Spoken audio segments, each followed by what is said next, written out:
You don't have to leave. Wait, are you on? You don't have to leave. Oh, No, it's fine. I'll move it this way and you can eat.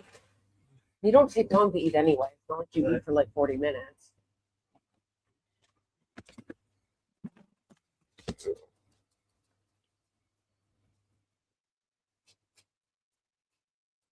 Hello. Good afternoon, fellow kids. How's everyone doing? How's everyone doing? Let's go.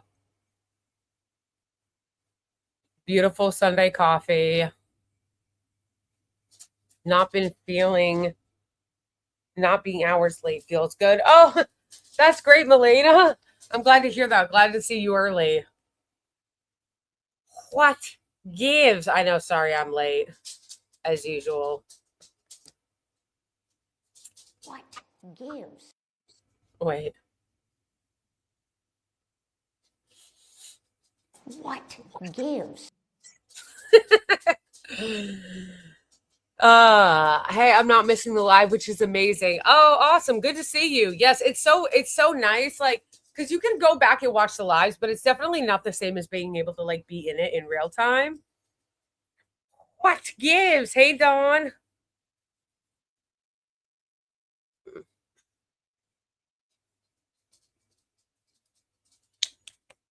Hello. I know. Sorry, I was a little late. Although it's been worse. I've been more late before. Hold on. It's very beautiful out, you guys. Like, it's like a little hot, but it is actually also very beautiful out. Yay, this Melvin and Smeggy. Did you? Wait. Did you? Did you? Did you? I feel like so many people don't understand like the hilarious lore behind that clip and how embarrassing that woman was. But if you know, you know. If you know, you know. So get this, you guys. We're gonna make fun of this because in a surprise to quite literally no one, demonic Jared Kushner is having sexy private meetings with Hakeem Jeffries, who's going to be the leader of the House. That's who Democrats want to make the leader of the House.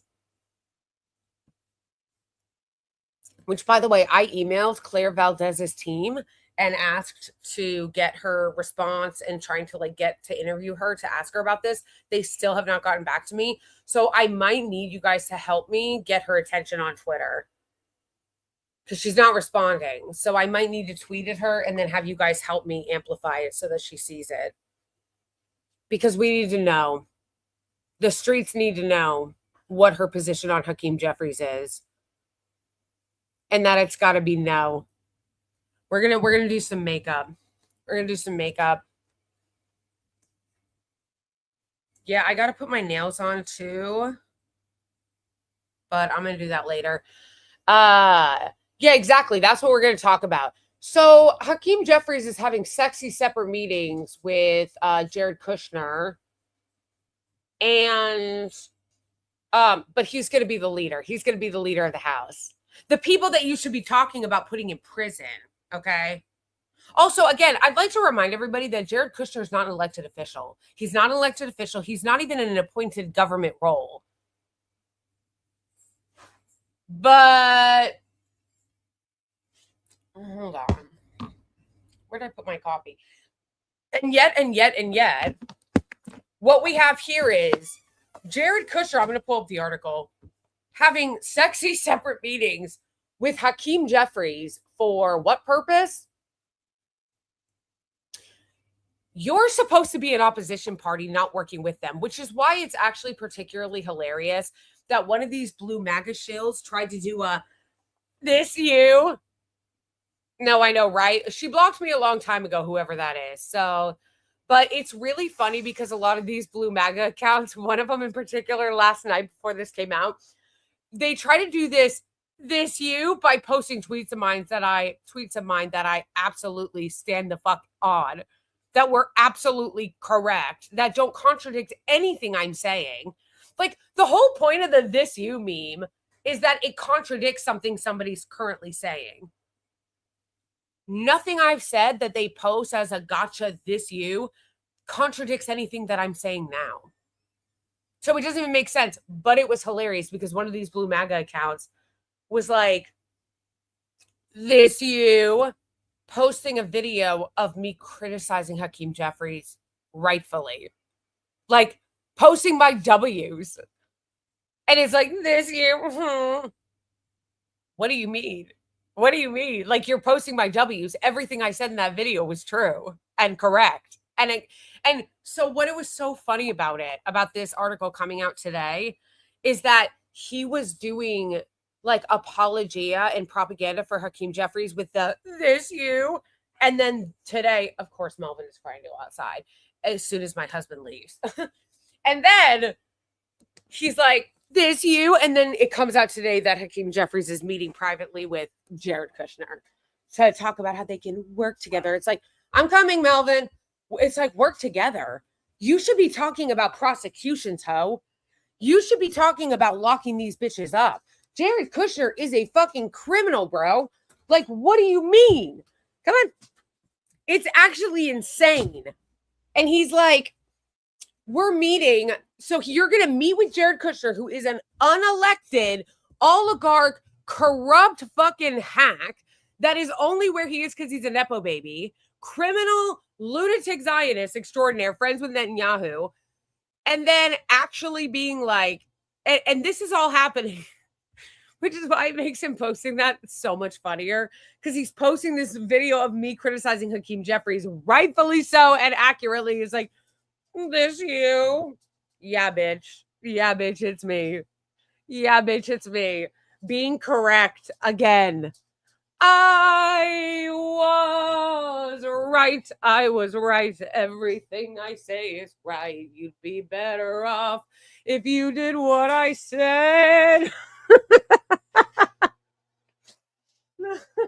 Wait. Eggie. Okay, I don't know. Oh,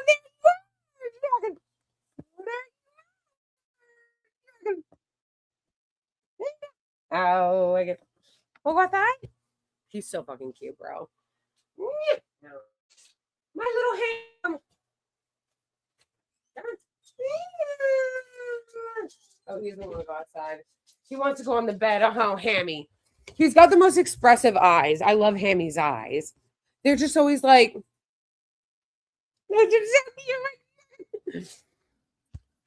So anyway, no, I'm gonna show you guys the tweet. It's just so funny. It's already so funny.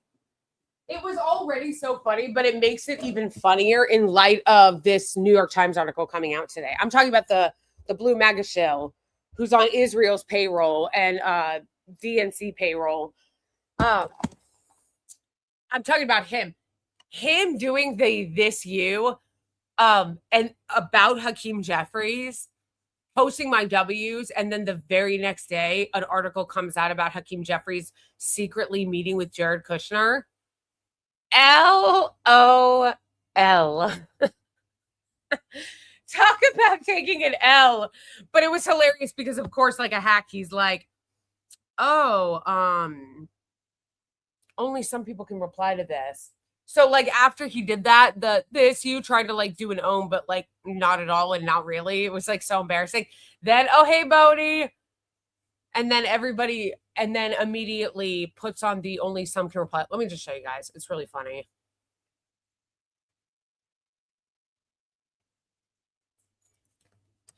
Everybody say, hey, Boney.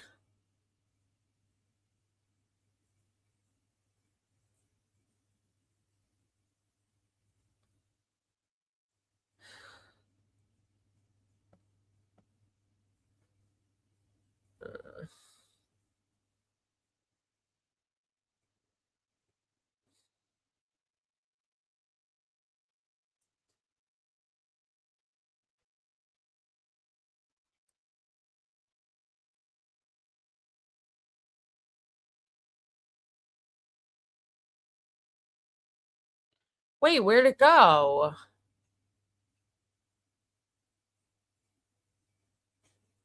Oh my gosh, did he delete it? Whoa! LOL. This post is unavailable. Yeah, it is. It is unavailable. That is fucking hilarious, bro. He deleted both of them.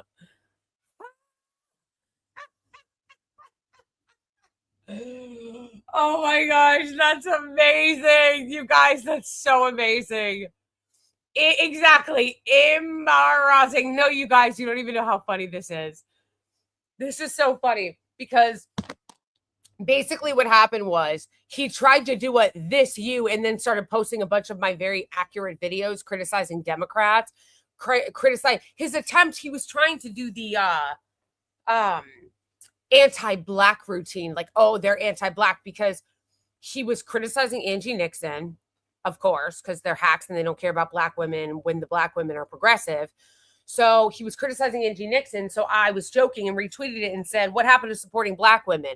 And then he wrote, well, you didn't vote for Kamala Harris. This you. Yeah, it is. And I explained. So then I wrote, this you, back with a photo of Cori Bush. So then he tried to triple down with a this you by posting 3 consecutive videos of me criticizing Democrats, including Jasmine Crockett when she was running, Cory Booker and Hakeem Jeffries. And obviously the bad faith point he was trying to make or insinuate was that I was anti-black because I was criticizing black politicians, which of course is bad faith as fuck. I don't need to explain to anybody that my content constantly focuses on criticizing people in power and politicians. But again, that's what they want you to do. They want you to be on the defense and be like, oh my gosh, no, I didn't mean to. No, I'm not fucking sorry. I criticize politicians all the time. But did you highlight the politicians that I constantly criticize that are white? No, of course you didn't, because you're a hack. And that wasn't the point. And you were trying to put me on the defensive, but you can go fuck yourself, because I stand on everything I fucking said and it was true. And you know it was true, which is why, like a bitch, you deleted it. That's why. Like a bitch, you deleted it. Like the MAGA op, Zionist MAGA op that you are. So I love that. So what he deleted was the very accurate videos of me making fun of Hakeem Jeffries for being a hack. So that's what these tweets say. It was this one where I was talking about Hakeem Jeffries. Also, this is the guy, by the way, the hack. He should be wearing a MAGA hat in his profile picture, because all he does is repost attacks on the left and helping MAGA. See, I love this one, trying to be badass. He's like, this you defending the uncommitted movement, but notice how I can't respond. It says only some people can reply. What a little bitch. What a little bitch.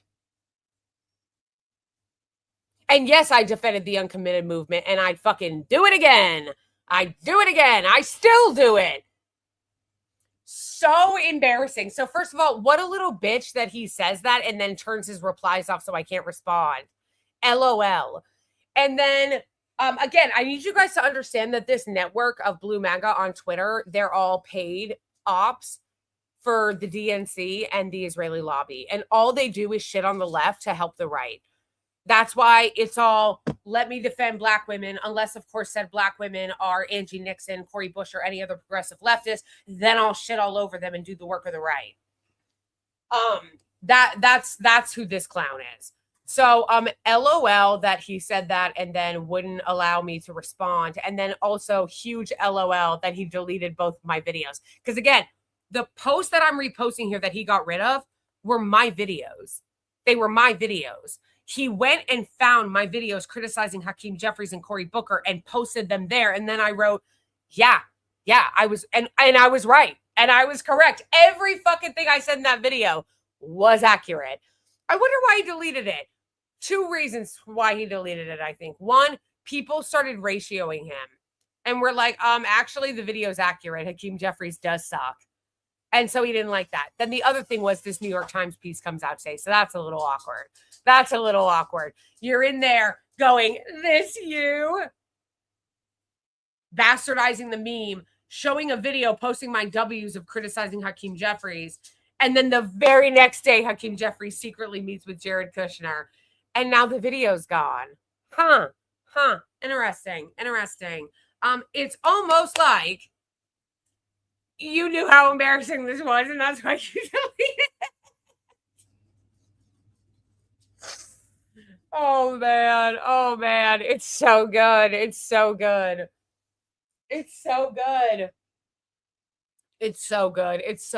actually, the timing was perfect.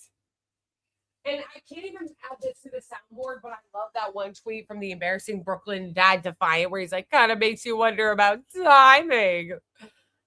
But like, it's just so funny, you guys. It's so funny. Like, it just cracks me up. The timing of it cracked me up because I was like, this is so funny. He really was trying look at you, this video of you accurately criticizing Hakeem Jeffries for accurately being a hack. And then it comes out he was privately meeting with Jared Kushner, which again, that's really why he deleted it. Because it's like, what do you mean? You're trying to post this as a gotcha, my accurate critiques and criticisms of people like Hakeem Jeffries who are actively helping Trump. Okay, so that was fun. Oh my goodness, all the networks. Wow. Yeah, so that was fun. LOL. No shame. These people are so fucking embarrassing. So fucking embarrassing.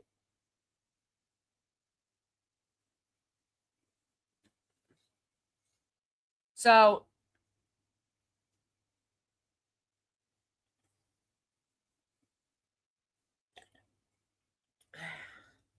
what I'm going to do also, okay, so we can move on because that was fun.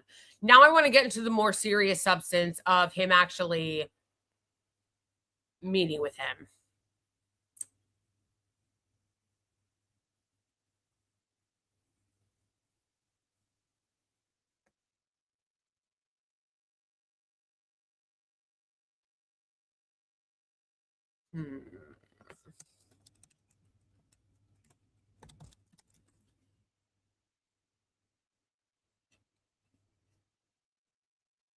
Totally psychotic. Although I did already do a video on this clip.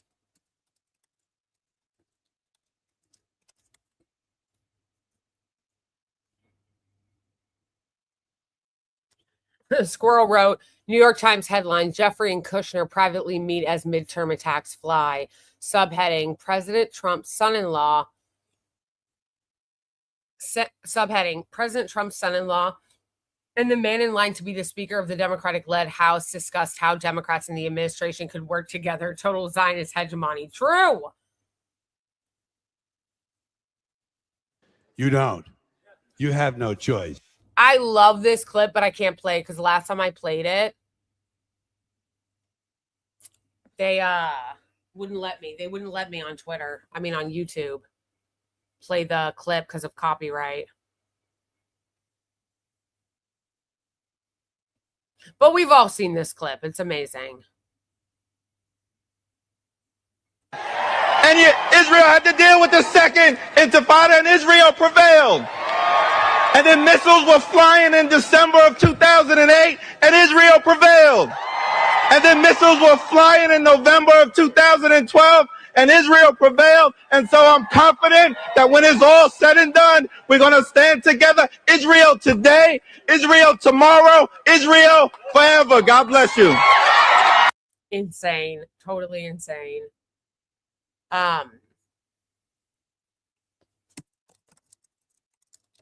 So I want to know why, again, why people are supporting him. It's really unserious. It's really, really unserious.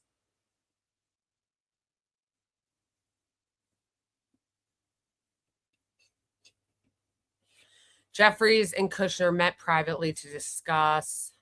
Okay, we'll get into that in a second.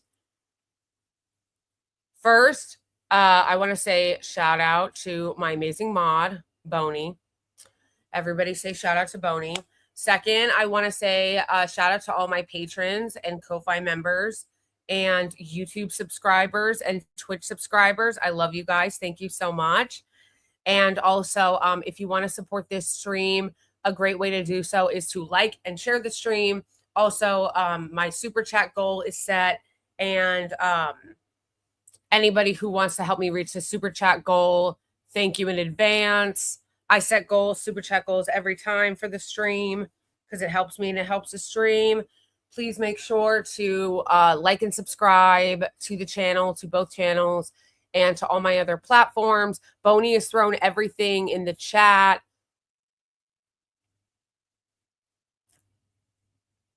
Thank you for the super chat, Alpha. I appreciate it. Keep doing what you're doing in Free Palestine. True. And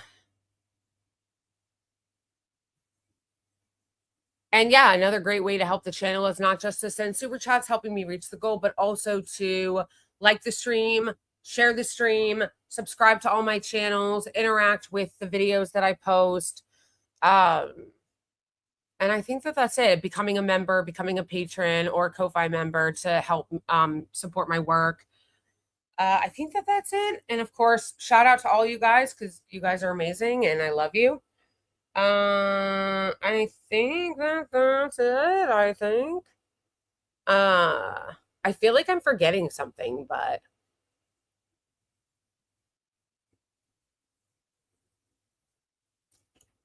And if you are a member, we got Melvin and Eggy emojis. Let's use them. Let's use them. I love to see it. Love to see it. Why you? There is an Eggy emoji in Twitch.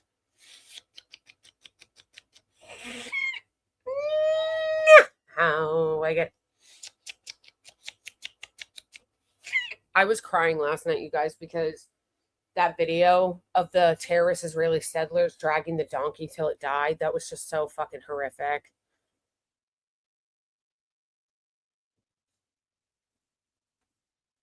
Thank you, Martin. I appreciate that. Throwing that up there. Yes, that was what I forgot. Thank you, Martin.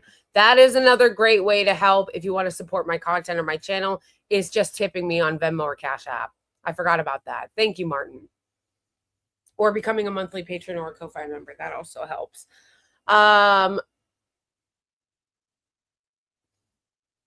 Yes.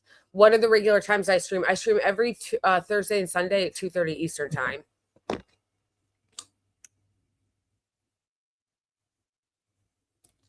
I'm going to eventually do it more. I'm definitely eventually going to do it more. I'm not going to really be able to do it that as often until I get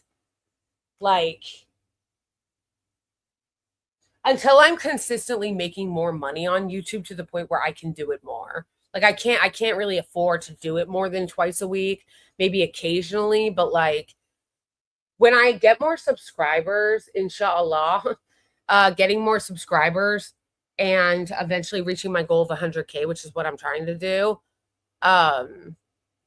then I'll be able to stream more.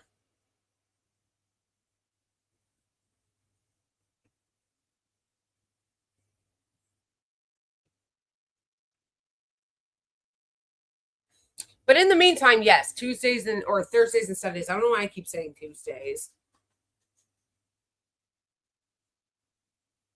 Yeah, so anyway. I need to make some more coffee. Yeah, of course. Definitely join when you can. Okay, so let's make fun of Hakeem Jeffries in this embarrassing meeting. And also, again, it's not even actually just about making fun of Hakeem Jeffries. It's also about the very seriousness of why are the Democrats supporting him? I literally don't care what the excuse is. There's literally actually no excuse. And again, they never give a reason. Have you guys noticed that? All of this Hakeem Jeffries, we're going to support him for speaker. Why? What's the affirmative case? What is the affirmative case? Has Hakeem Jeffries fought the Republicans tooth and nail? That's what Democrats say they want. No. No. Does he have an affirmative agenda for the party going forward for leadership? No. No, he doesn't. He doesn't even agree. He doesn't even believe in the policies that a lot of the people in the base believe in. He doesn't even support the policies that people in the base believe in, that regular, actually rank and file Democrats believe in. He doesn't support them. So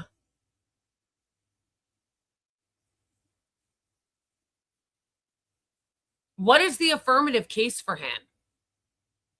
I've yet to see it explained.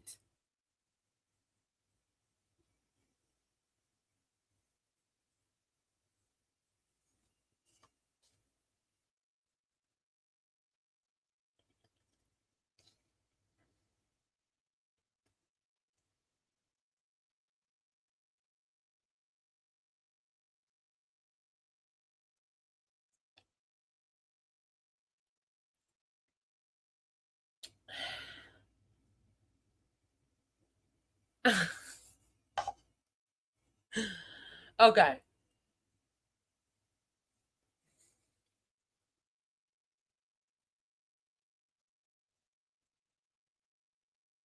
Of course, he was never for Medicare for all. Hey. Of course, he was never for Medicare for all. So again, I ask, what is the affirmative case? And I'm really trying to get my incoming congresswoman to answer that question. I've emailed her team. They haven't responded. So I'm going to start trying to get to her on Twitter. And if that doesn't work, then I'm going to make a video. So I'm going to try to see if she'll respond on Twitter. And I'll put the tweet so that people can help me amplify it so she sees it. And then I'm going to ask her if and why she's going to support Hakeem Jeffries, which she should not. Okay.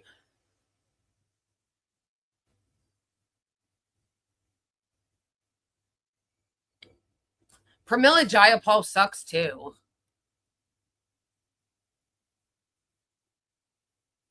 She's weak as fuck. Do you guys remember how she acted during the Biden administration? It was pathetic. Nah, I'm not a leader. Not a leader. It's amazing how little actual leaders we have.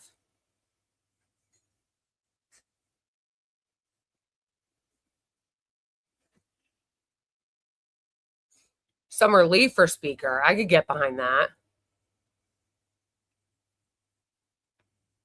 Yeah.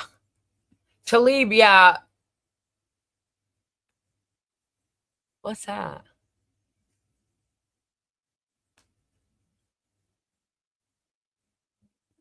Yeah, I guess that's true. I really hope she runs for Senate against that ogre. That was so funny when in the Haley Stevens debate when he was like, I didn't call her an ogre, I was calling John Fetterman an ogre. Like, let's be clear. So,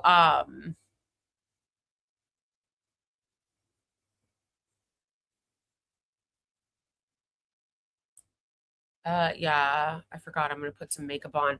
We're gonna have some more coffee. I'm gonna make some more coffee, fam. I hope you have your coffee. If it's daytime, I know some of yous are in different time zones. It's late, but hey, some people like drinking coffee at night. I'll sometimes drink decaf at night. Ro Khanna would be a better speaker. No, again, what is the affirmative case for Hakeem Jeffries besides the fact that he can raise a lot of money? Like, I ask. Hakeem Jeffries meeting with Jared Kushner. Why? Jared Kushner's not in the fucking government. He has no official government role. Why are you meeting with him? The unelected, unappointed, like Middle East emissary? Like the fuck?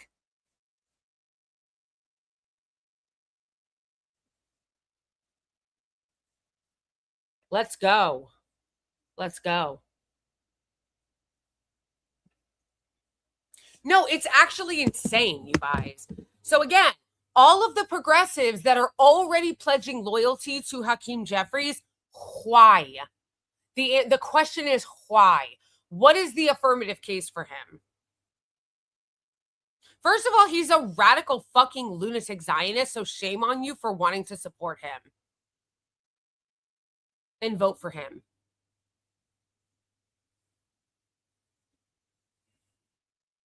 But second of all, even if you put that aside, which you should not, but even if you were to put that aside, he's not even doing anything, and he doesn't hold any of the values you claim to. So I ask again, why? What is the case that you're making for him to be speaker? Why are you just handing it to him? He's not a good leader. He's not a good speaker. He doesn't believe, he's a radical Zionist. He's a corporate hack. He doesn't believe in anything you believe in. He's not opposed to Republicans meddling in Democratic primaries.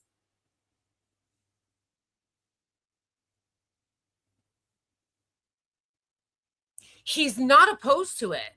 He's not opposed to them, AIPAC and other foreign lobbying groups and right-wing interests meddling in Democratic primaries. He's not opposed to it.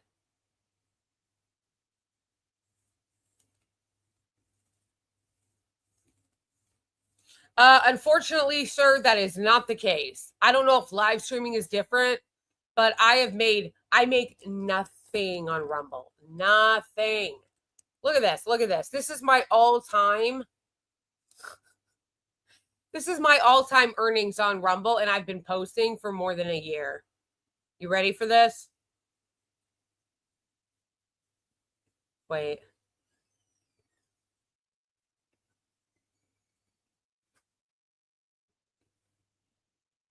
Wait, it lost connection. Oh, there we go. Can you see this? This is all-time money that I've ever made from Rumble. And I have been posting on there for a year.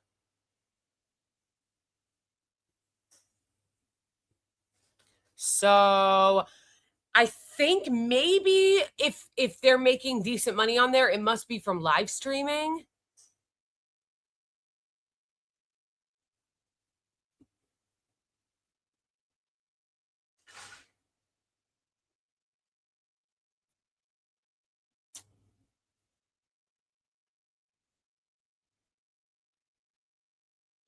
Yeah, it sucks. I don't know what I'm doing wrong. I don't know. Maybe I need to live stream more on Rumble.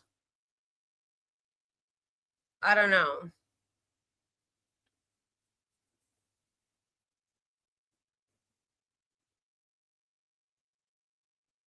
Yes, if you're a patron, you can still watch the stream from wherever. Patron is just like basically like I just have it for people to support me if they want to support my work. It's like just basically a ongoing tip. Like kind of like what Kyle Kalinske does. Like he just like people still watch his YouTube on YouTube and stuff, but like he just has it set up if people want to like basically send monthly support.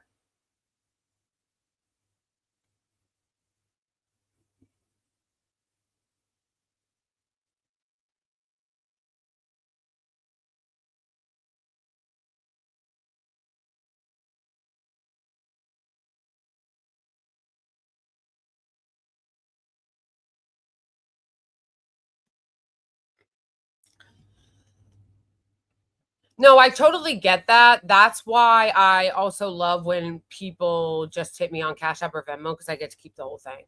But I don't ever say like only tip me on Cash App or Venmo and don't use super chats because people sending super chats, even though YouTube takes 30% of it, which yeah sucks, but like it helps the channel. That's why I like it because it helps the channel. It's not just about like getting the super chat or getting the money or YouTube taking the money. Like they calculate when people send super chats into like somebody's algorithm and their views and whether or not they use it also as a ranking source. That's why it's good to do. Anyway, though, back to making fun of Hakeem Jeffries and asking why the fuck people want to support him for speaker. Make it make sense. Make it make sense. It's the math isn't mathing. And again, none of them have been able to explain why they're supporting him. None of them. And people will go, oh, well, you know, Zoran said that he should be speaker. I don't give a fuck. Like, what? I'm supposed to agree or like co-sign or cheer everything that Zoran does? No. People literally will act like this is a fucking sports team or some shit. Like, no, obviously, I am a big supporter of Zoran. I think that overall as mayor, he's doing a great job. Like, people who live in New York, we feel the difference in the way that he is governing. And it's awesome. However, that doesn't mean that I agree with everything he's doing. I don't like that Jessica Tisch is still there. I'm upset that he still hasn't fired her ass.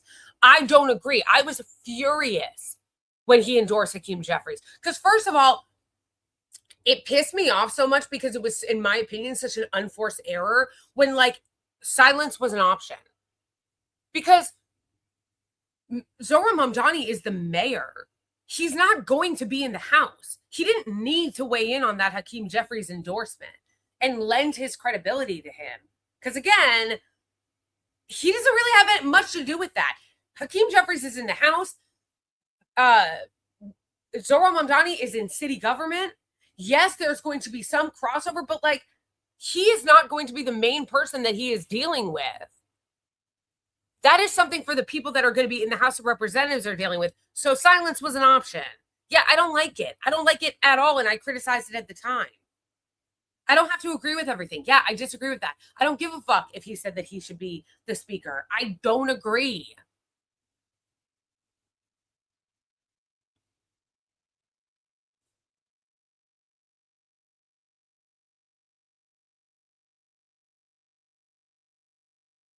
He should not be the speaker.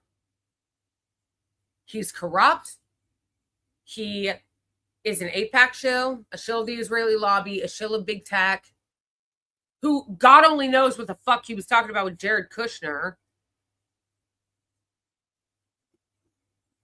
He doesn't believe in anything. He doesn't believe in any of the progressive stances that all of these left candidates ran on. And then on top of that, on top of all that, he's not even a good politician. He's a good fundraiser. That's how he advanced. But he's not a good politician. Tell me why. Why is he supposed to be the leader even if you take the leftist stuff out of it? What has he done to whip his caucus against Trump's agenda? Because that's what also Democrats say they want a lot. Democratic voters, they're like, fight Trump, stand up to Trump.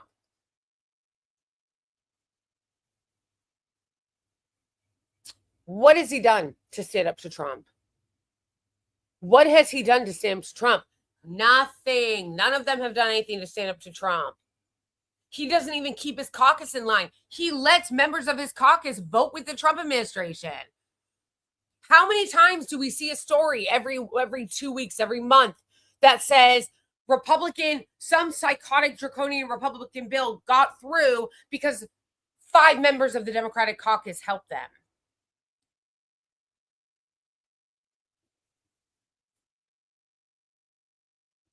Honestly, he could have said, if we're talking about what Zoran could have said, he could have said what politicians constantly say when they don't want to answer a question. Right now, I'm focused on New York City.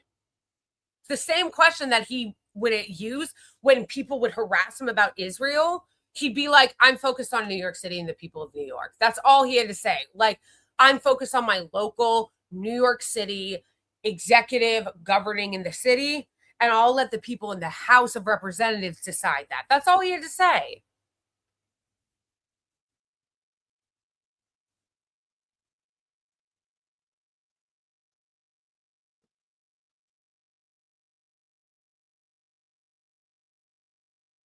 Oh, I know. That's crazy too.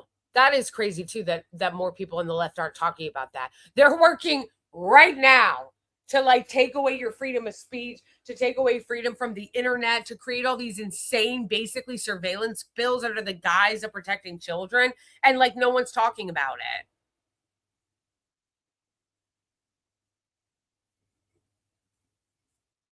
Yeah, so anyway, even despite the fact that Hakeem Jeffries is corrupt and doesn't believe in anything that any of the Democrats who ran to the left or on the DSA line say they believe in, but on top of everything else, he doesn't even keep his caucus in line. Like, again, how many times have we seen a story where it's like, oh, Marie Glusenkamp and Henry Cuellar and just a very convenient number of people helped the Republicans get this bill over the finish line because 6 of them or 5 of them or 4 of them or however many the Republicans needed helped them get the bill across the finish line. Isn't a leader supposed to keep your bitches in line? Why isn't Hakeem Jeffries keeping them bitches in line? So on top of him being fucking corrupt, not progressive at all, a Zionist fucking shill, and not being progressive in any sense of the policies, on top of all of that, he's not even politicking. He's not even keeping his caucus in line to oppose Trump's agenda, which again, I say, this is not just a left thing. Democratic voters, even the libs, even the more conservative lib Democratic voters, all of them agree that Trump's agenda should be opposed. All of them agree that Trump's agenda should be opposed at every turn. But has Hakeem Jeffries opposed the agenda at every turn? No, he has not. He has not opposed the agenda at every turn. At every turn, he's empowered the agenda or sat by and done nothing and let his caucus vote for them. They should be blocking everything they can. And he shouldn't be letting a single member of his vote with the Republicans. They should be blocking everything they can, using every fucking maneuver they can. And don't fucking pretend that we don't know they can't do that. The Freedom Caucus used to do it all the time with a smaller number of people. But do you see Hakeem Jeffries leveraging his power? Do you see Hakeem Jeffries leveraging his power to fight the Republicans, leveraging his caucus to fight the Republicans, keeping his caucus in line to make sure that they block the Republicans at every turn? Are you seeing that? No. No. So why is he going to be speaker again? I am so fucking serious when I say they don't deserve to win if this is going to be who they make speaker. This is a joke. And they're going to win. So anybody who wants to get upset about that, calm down. They're going to win. The Democrats are going to win, but it's not going to be because of anything they did. It's going to be because Republican turnout is depressed. A bunch of right-wingers are actually telling their own base and their own fans and supporters to vote for the Democrats as a way to punish the Republicans. And a lot of people are just staying home because they're upset. They're upset about what a disaster this is. So the Democrats are going to take the House. But it's not going to be because of anything they've done. It's strictly because the Republicans are so awful. And that, again, is the mistake that people always make on the left, that liberals make, that Democrats make. They always think that it's just enough to not beat Trump. They always think it's enough to just not beat Trump. You are making a mistake. You are making a mistake. If you just do this, oh, we can cruise. Oh, we can cruise. We're just going to do the we're not Trump. I am telling you right now. I am telling you right now this is going to backfire.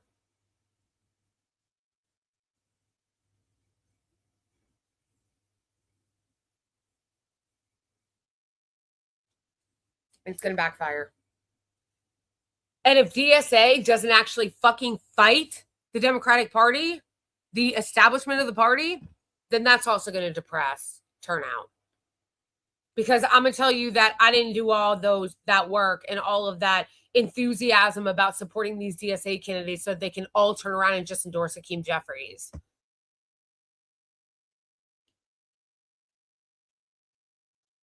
All right, cool. Also, I'm not voting for Jon Ossoff. Like, that's no. No. I really stop trying to make him happen. Put up somebody else. I'm not voting for a Zionist. I don't know how many times I have to make that clear. I don't care how good they are clapping back at Trump.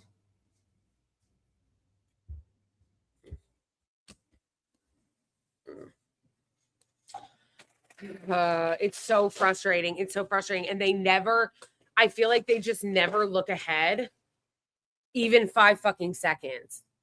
Literally. They never look ahead for 5 fucking seconds. Why don't you ever think ahead? The Democrats, why? You never think ahead. You think this isn't going to backfire? You think that letting everybody down and just like allowing them to do nothing but more Trump bad is not going to backfire? Be serious.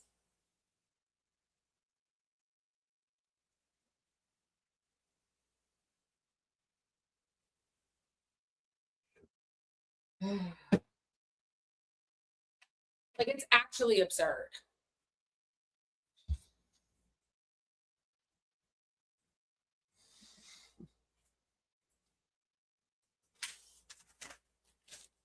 Ooh, these look so good, don't they? They're rolls I got from Trader Joe's.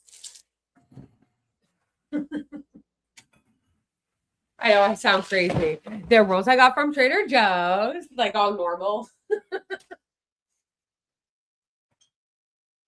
Trader Joe's is literally like, and I actually spent more money than I would have liked to yesterday at Trader Joe's, but Trader Joe's seems to be apparently the only place that now you can afford. Nothing else is affordable. Can't get groceries anywhere except for Trader Joe's. It's the only place that still isn't astronomically expensive. Like, even Walmart is getting out of control.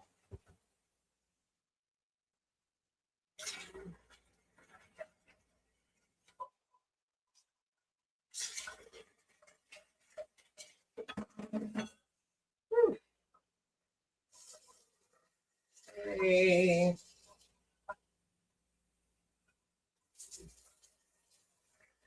I don't think I need to grind any more coffee beans. Do I? This is enough. This is my favorite coffee right now, you guys.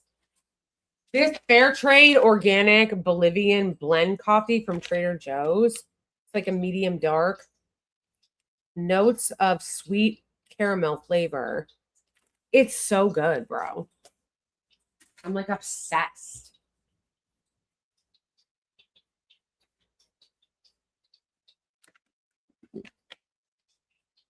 Hey, Holly. Yeah, it's really, really good. I love having a coffee grinder too, because I really do. It really does make a difference. Like, not to say I'm like too good for drip coffee. Like, I drink drip coffee too. Like, I have some coffee from Walmart in the thing that's already pre-ground, but there really is something about fresh ground coffee. First super chat of this, or second super chat of the stream, I should say, but first to the goal. Thank you so much for the super chat. Whoa, that's you, Boney. A great Sunday, and ended off watching Blakely with coffee and almost figure out together how to. Thank you, Boney. Thank you for the super chat. And thank you so much to GRTX for the generous super chat. A very generous super chat. Thank you very much. And thank you, Boney, for the super chat. Yeah, you guys, it smells. There is something about freshly ground coffee. Ooh. Girl, where are the coffee sponsorship offers? See, this is why I need you guys to help me to get to 100K subscribers, because then I may be able to get a sponsorship.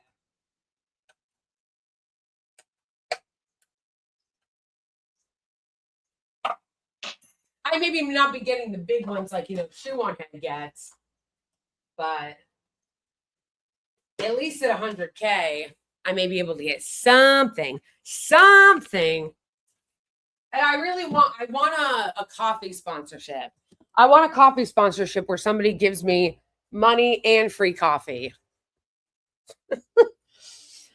Like a good one, though. Like, obviously a good one. Like something like Pete's.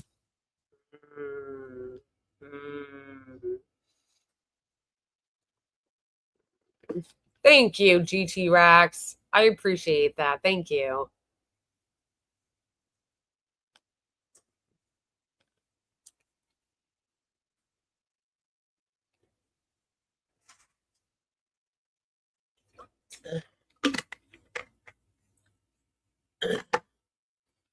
People were like, well, what would you want if you got offered a sponsorship? things I use. Like anything else, things I use.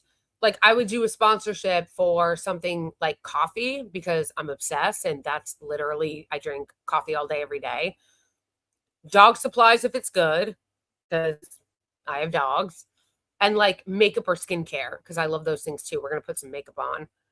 Speaking of makeup, do you guys know who Jeffree Star is? I had the displeasure of finding out who Jeffree Star is recently.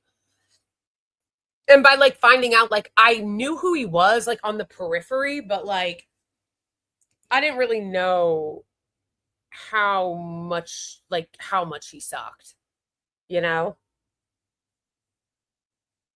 Yes. Yes. Let's go. Honestly, they probably like they have said they appreciate my posts, which by the way, those posts were not paid. Not paid. That was just free. That was just free promo for them that I did. Iraq War veteran coffee. What? What gives? What gives?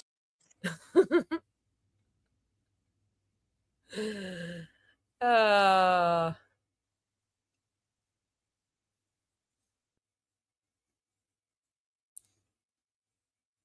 All right, let's go back to this Hakeem Jeffries article and read it.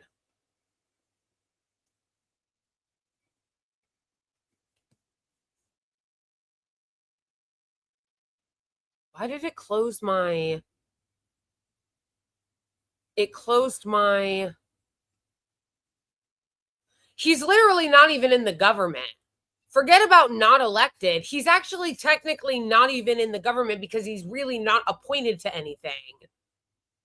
He wasn't appointed to a cabinet position and confirmed by the Senate. Like, what the fuck are we talking about?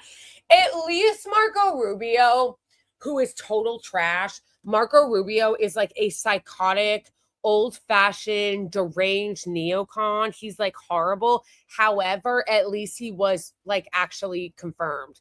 Unfortunately, and to the great shame of every senator, every single senator, including Bernie Sanders, voted to confirm Marco Rubio, which again, incredibly shameful. But with that being said, he was still confirmed.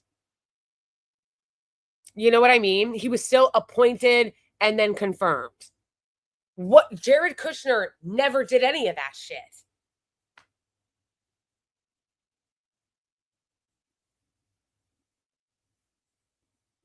It was promised to him 3,000 years ago, you guys. Yeah, it's amazing to me that these criminals just keep criminaling. Like, they're fucking criminals. We're being run by a mafia, not a government.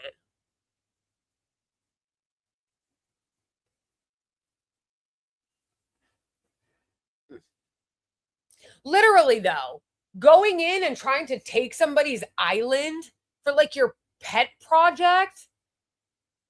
Like, what?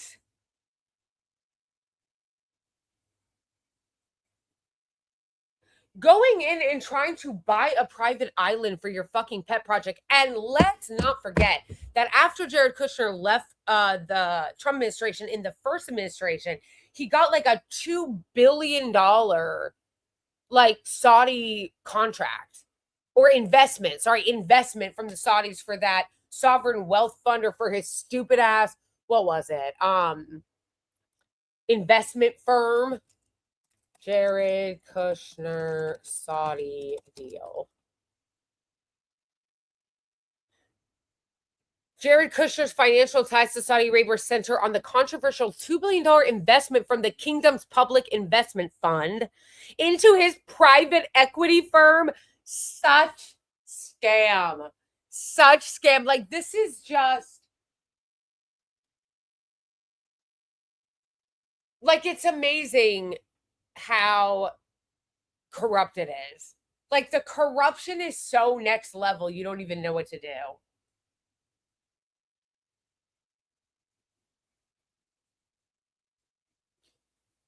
Like, insane levels of corruption. You want to talk about conflict of interest? Oh, and let's not forget, that Trump said when he was asked about these conflicts of interest when he was running again in 2024. He goes, oh, no, they're not going to be anywhere near the administration. Literally, though, Roland. Yeah, funneling state money into his bank account. Like, and you think they did that for free?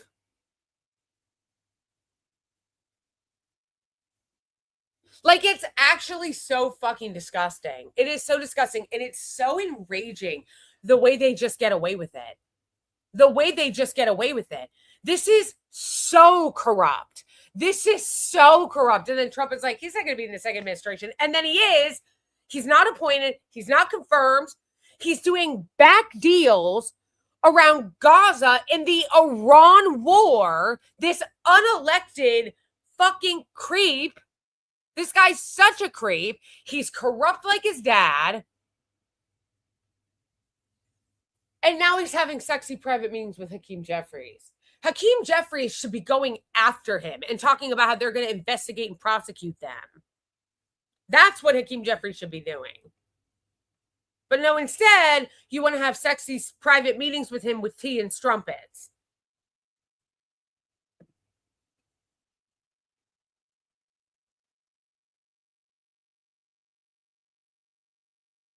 Democratic leader Hakeem Jeffries and Jared Kushner, President Trump's son-in-law, met privately in recent weeks, according to two people familiar with the meeting. Jared and Kushner discussed an array of topics, including possible areas of common ground, the source said. Although Kushner does not have an official role in the government, yeah, we know, in the administration, he has remained deeply involved, especially on issues related to foreign policy, and continues to serve as an outside advisor to the president. Once again, how is this legal? This is insane that we allow this. This is insane that we allow this. And you know what? We're allowing it. Because Hakeem Jeffries should be going after him for that. Democrats should be going after him for this. Democrats should be saying this is fucking corrupt and we're going to go after them. Democrats should be saying this is corrupt as fuck. This is corrupt as fuck. And we're going to go after them for this. Democrats, including Chuck Schumer, including Hakeem Jeffries, including anybody that wants to run for president, should be saying this is corrupt as fuck and we're going to go after them. This is corrupt as fuck and we're going to go after them. But is he doing that? Is Jared Kushner doing that? No, of course not. Of course not. No, of course not. Is Hakeem Jeffries or Chuck Schumer saying they're going to go after Jared Kushner and investigate him? Are they going to go after him and investigate him as they should be? Because he doesn't have a role in the fucking government? No, of course not. He wants to sexy meet with him privately. Thank you so much for the super chat, B. Grackles. Aaron Good, American Exception Pod, literally has a PhD dissertation about how organized crime helped build the post-World War II security state. Interesting. Okay, speaking of that, if anybody finds a video that's breaking down the corruption in Trump's administration, please let me know. Thank you again for the super chat, but Crackles. That is what I'm looking for. I really want to find like a deep dive and a breakdown of all the corruption that has happened from Trump and his administration in the second term, including but not limited to all of his pay-for-play pardons, all the criminals that he has pardoned, all the shady deals that his sons have done, the government contracts that his sons have gotten, and all the shady shit that Jared Kushner has been up to. There's got to be some resistance lib channel that has done that. There's got to be. There's got to be some Democratic, like, I don't know, David Pacman, Brian Tyler Cohen, none of them. No one's done it. Midas Touch? Has Midas Touch not done it? Nothing? Like, it's got to be somewhere. So if you hear that or if you see that anybody is doing that, make sure to tag me in it. Aside from apparently Hunter Biden, who said it to, what's his bucket? Boomer Mar. Oh my gosh. The Boomer Mar episode with Andrew Cuomo was fucking hilarious. They're so out of touch. It's incredible. It literally should be called Let Them Eat Cake.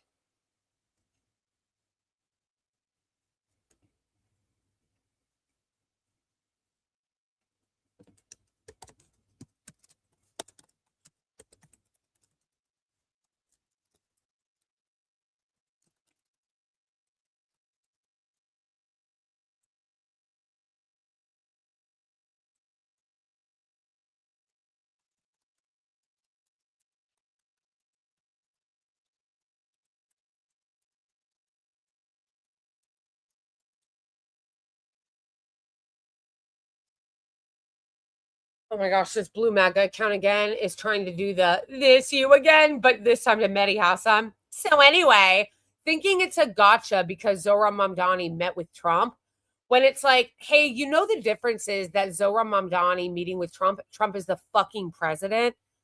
Jared Kushner, as we've been discussing, has no fucking role in the government officially. He's not appointed. He doesn't have an official position. He's the fucking Nepo baby corrupt son-in-law.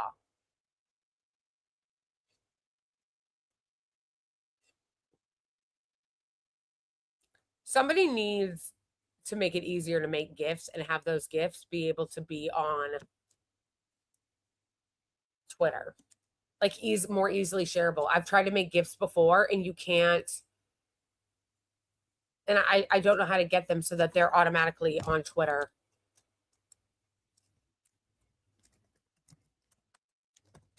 Because I'm thinking of this GIF whenever I want to scream at these people. I would have to make it, though, because it doesn't exist.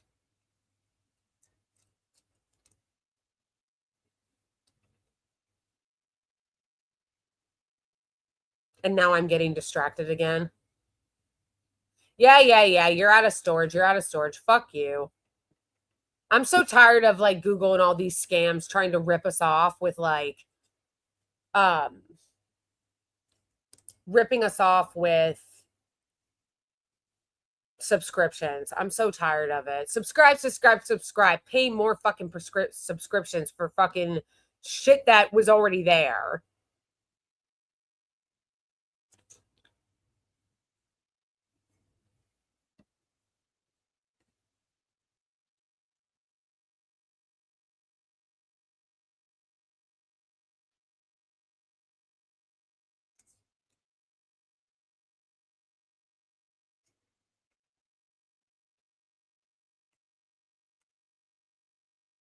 No.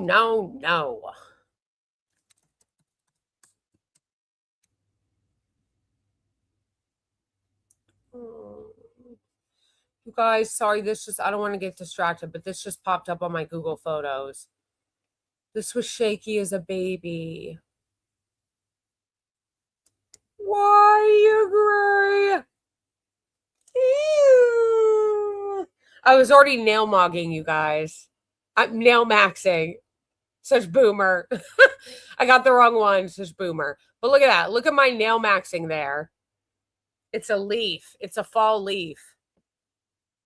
This was eggy as a baby. This was 8 years ago. Allie, look at how smiley. Oh, my little baby. This is what I was looking for. I need to be able to turn this into a GIF. Jared Kushner is not in the government.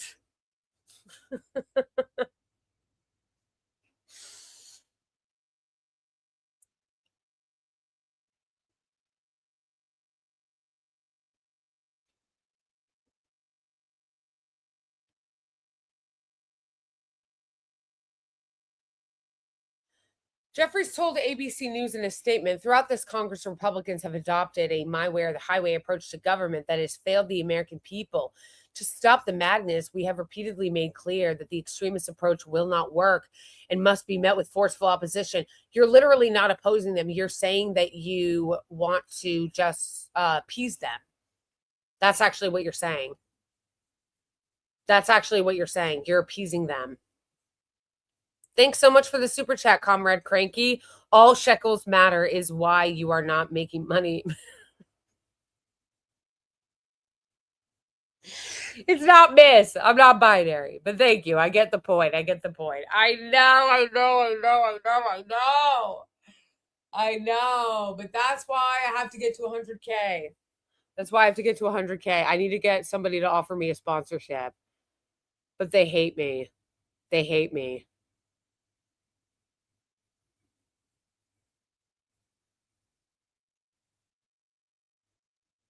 They're always, yeah. Okay, but I love though that he just says, like Hakeem Jeffries just says that he goes, Republicans have a my way or the highway approach, and that's not what we want, which is why we're gonna oppose it vehemently. No, you're not actually. What you're actually saying is you're gonna capitulate because you don't like their my way or the highway approach. So you think a better approach is to roll over. Is actually what you're saying. Let me remind you who we're dealing with here. This was him. I made a video about this on YouTube. I don't know if you guys saw it. Like I made like a shorter video. But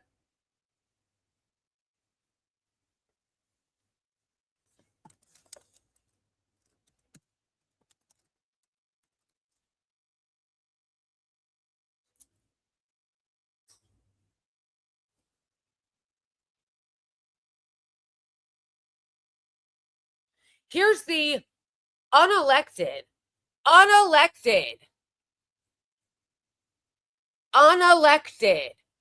hack Nepo baby being like, we're negotiating with Iran and things are getting better, but we have to do everything we can for Israel or else we're going to let them finish the job, which is like literally psychotic thing to say. But again, why are we letting this guy negotiate on our behalf when he doesn't have our best interests at heart? This guy literally used to let Netanyahu stay at his personal family home. You think this guy has our best interests at heart? Why is he being allowed to negotiate shit? Why is he being allowed to negotiate shit?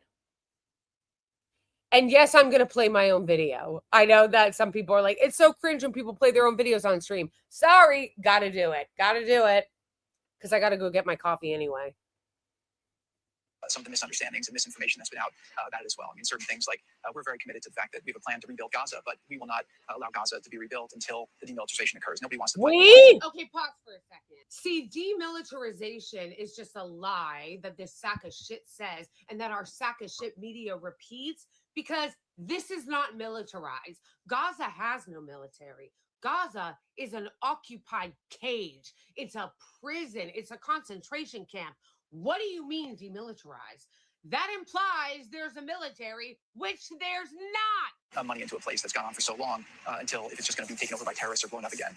We're also not going to restrict Israel's right to defend itself if there are any imminent threats. And so we have to clarify what that means. For Israel, we think this is a win-win situation because if Hamas actually gives over the weapons and the tunnels willingly over the next 60 to 90 days, that obviously would be the elimination of a huge security threat for Israel, almost an unthinkable achievement. And if they don't follow through now on their commitment, everyone will see that they're not genuine about peace. And then Israel will have a lot more support from the U.S. and others to go and finish the job in the appropriate way. It's interesting that no one ever follows up with what finish the job means when this is Gaza. Finish what?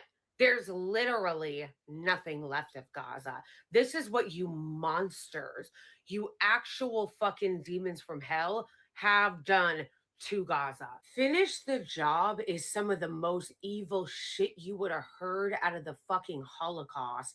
And yet everyone just shrugs when this psycho who's not an elected official in the government says it. Did you guys know that his family is family friends with Netanyahu? That Netanyahu used to stay as a personal guest at their home? But sure, send him in to be the neutral negotiator. Please someone explain how they're going to continue to destroy Gaza when the place is already fucking leveled. You know, they're starting to move out some of the rubble along with some of the bodies buried under it, which is mighty convenient for somebody who maybe wants to hide the number of people that they killed. And you would think that the massacres would be over when you look at what they have done to this place, that it's literally a fucking mass graveyard. But no, You'd be wrong, because today they bombed a makeshift cafe, killing 6 that we know of, including a child, and injuring dozens. But Palestinians are so dehumanized that they can kill dozens of them in a day and it's not even reported. And before any MAGA mouth breathers come in to say, well, he doesn't need to be elected, he was appointed. He's not. He has no official role in the government. But also, this was Trump when talking about his potential involvement in a second administration. Now, I know that you guys don't care that Trump lies all the time because you guys are bootlickers. You can never choke down enough government boot from your daddy. But here's the thing about this.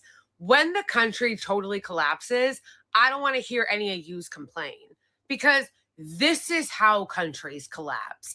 When you see the country turning into a banana republic where this fucking demonic doll from someone's attic can go and conduct diplomacy, not just about Gaza, with Iran, you're going and meeting with Iran? Like, who the fuck asked you? No one elected this bitch.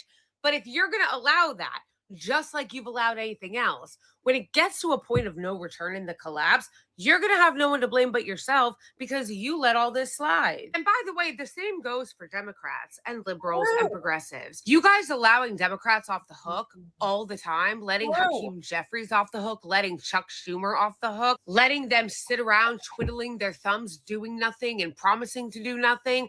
That's also contributing to it. So when Nick Fuentes or Tucker Carlson 2028 happens, I don't want to hear you complaining either. Because I'll also remind you that Trump himself said that he was surprised at the ease in which he's been able to destroy everything, because he actually thought there might be some resistance and pushback from the Democrats, and he was pleasantly surprised to find there wasn't. I thought would be met with fury on the left, but they're sort of giving up. I must be honest with you.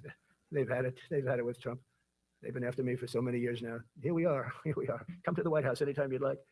No, they've given up. And still isn't. The United States as an empire is collapsing and will collapse no matter what we do. However, the way it collapses and what happens on the way down does matter. And you guys are sitting there, whether that be MAGA or a lot of the libs, watching this thing bulldoze itself into a fucking pit of fire and just standing there thinking it's going to work itself out. True. Who is that person full of wisdom? Who is that guy? Who is that guy full of wisdom? Oh, it's me. It's me.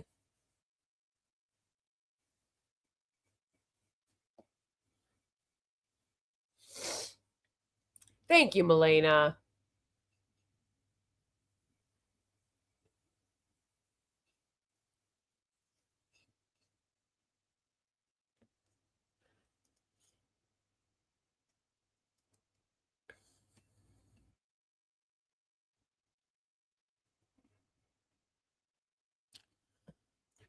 The Trump administration will continue to make it explicitly clear that the affordability crisis is not a hoax. Okay, we know. And nothing short of transformational policy change is acceptable. We are fighting for an affordable America. The question is whether Republicans will join us. It's actually not a question. We know the answer. See, this is what I mean also, that he sucks as a leader, because why are you playing dumb and saying it's a question? The question is whether or not Democrat or Republicans will join us. Notice the difference in the way that they operate, you guys. Republicans never go, oh, we're wondering if the Democrats will join us. No, the Republicans go, the Democrats are our enemy and we're going to defeat them. That's what they do. They go, the Republicans will go, the Democrats are horrible, their agenda is horrible, and we're going to do everything we can to block it and defeat them. Democrats go, like Hakeem Jeffries, we're going to fight for an affordable America, and we hope the Republicans join us.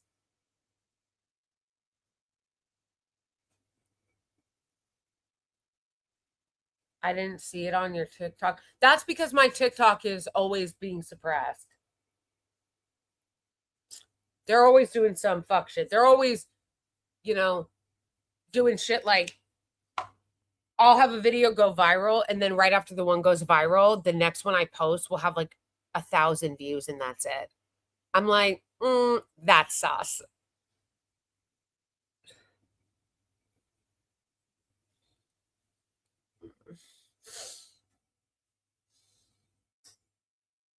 Oh, thank you, Boney.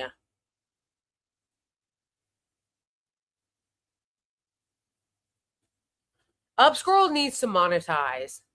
Upscroll needs to monetize. Upscroll is awesome. They're doing amazing work. They need to monetize so that people who are actually creating content on there can get paid. Thank you, Boney, for putting all this up. I think I tried to look at the Zateo one, but it's like paywalled. So I'm going to check out this one. I'll go to that in a second. I just want to point out that it's very interesting that when it comes to the Republicans have their agenda and they'll immediately steamroll everybody to get their corrupt agenda through. But then when it comes to Democrats, you always get this mealy mouth horse shit. This is what I mean when I say he's not a leader. What's the affirmative case for him? He should be being aggressive, saying we're going to go after the Republicans. We are going to fight for the American people. We're going to do everything we can to hold them accountable on day one. And instead, we get the affordability crisis is not a hoax. Democrats are going to fight to make an affordable America, and we just hope we hope the Republicans join us. We hope the Republicans join us. Remember how I told you guys how they love hope? They love hoping. Whenever asked about how to hold the Republicans accountable, they're always hoping. Republicans do the right thing. They love hoping. Yeah, the hope cope. Hoping and coping, the hope cope. Yeah. It's just amazing. It's amazing. Again, this is such a perfect example of why he should not be the leader. A perfect example of why he should not be the leader. Because again, even if you put aside his corruption, even if you put aside his AIPAC ties, and if you put aside his corruption to the healthcare lobby and his opposition to all the progressive policies, even if you put all of that aside, which again, you shouldn't, he's not even good at fighting the Republicans. He's not even good at fighting the Republicans. He immediately is like, how can I roll over for you? We're going to fight for the American people. And while we fight for the American people, we're going to make sure to keep it vague. Don't want to tell you we're actually going to do anything specific for you. No. We're not going to tell you that we're going to do anything specific for you. Nothing specific for you. We got to keep it really vague. But then I'm also going to roll over because I love how he goes, fighting to make America more affordable. How? How are you going to fight to make America more affordable? Doing what? How? What?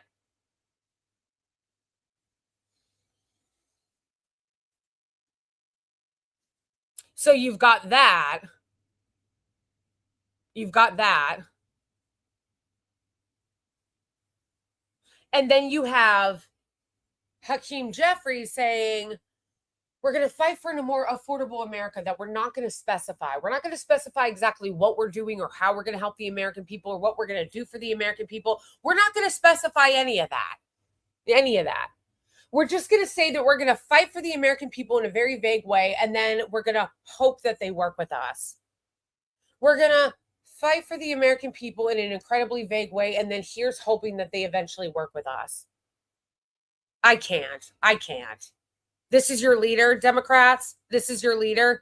And this is what I mean when I say they don't deserve to win the House if this is going to be the bullshit they're putting up. Because I'm telling you again right now, if this is what we have on offer, the Republicans are going to win in 28. If this is all you have on offer, the Republicans are going to win again in 28.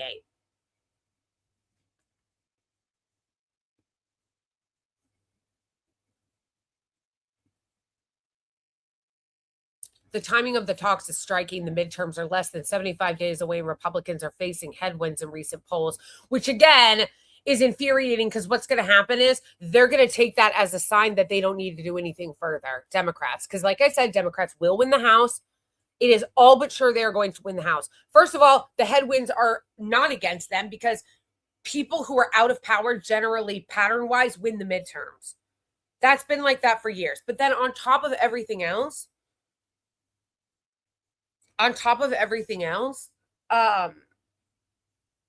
the Republicans' agenda is incredibly unpopular. It's incredibly unpopular. So yes, the Republicans are going to lose the House for that reason, because everything that the Republicans are doing right now and what Trump is doing right now is incredibly unpopular. So yes, the Democrats will win the House, but they take that as an affirmative. Like, oh, that's how they're going to read it. The Democrats are going to read their win as, oh, we don't need to do anything. Look, we won the House. We don't need to do anything. Trump bad is enough. Republicans bad is enough. It's totally fine for us to just run on Trump bad, Republican bad, and that is enough. Look, we won the midterms. The problem with that is it's not going to be enough, because people are going to continue to suffer, and the American people have a short fucking memory. Why we have such a short memory, I do not know. Maybe it's all the lead in the water. Maybe it's all the glyphosate. But Americans have a short fucking memory. So you'd be amazed at how quickly we forget. Look at how quickly we forgot about Trump. Trump was a disaster, and yet he got elected again. Americans have a short fucking memory. So yeah, right now we're upset. You think that they can't turn that around and win in 28? They can. They can. And Democrats are helping them with this. You think that they can't turn around and win in 28? No, they can turn around and win in 28. And the Democratic Party with shit and with leaders like this, they've got plenty of help. They can absolutely turn this around. They can absolutely turn this around and win again in 28. They can absolutely turn this around and win in 28. And with leaders like this, they have all the help they need. Fuck is my mascara, bro?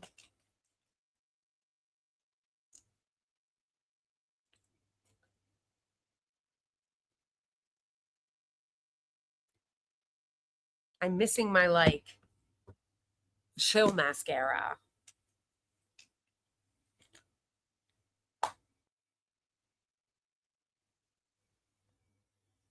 Like, I have, like, a heavier mascara, which is the Too Faced Better Than Sex, which, spoiler alert, it's not better than sex. It's actually quite lame. Better than sex. Sex with who? But then on top of that, it dried out really quickly. It dried out really quickly. Like Ben Shapiro's wife.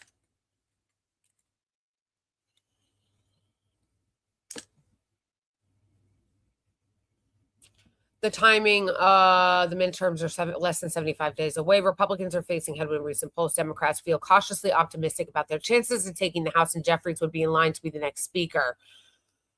Once again, why? Notice how, again, there's not even an affirmative case from anybody. They're just saying he's next in line.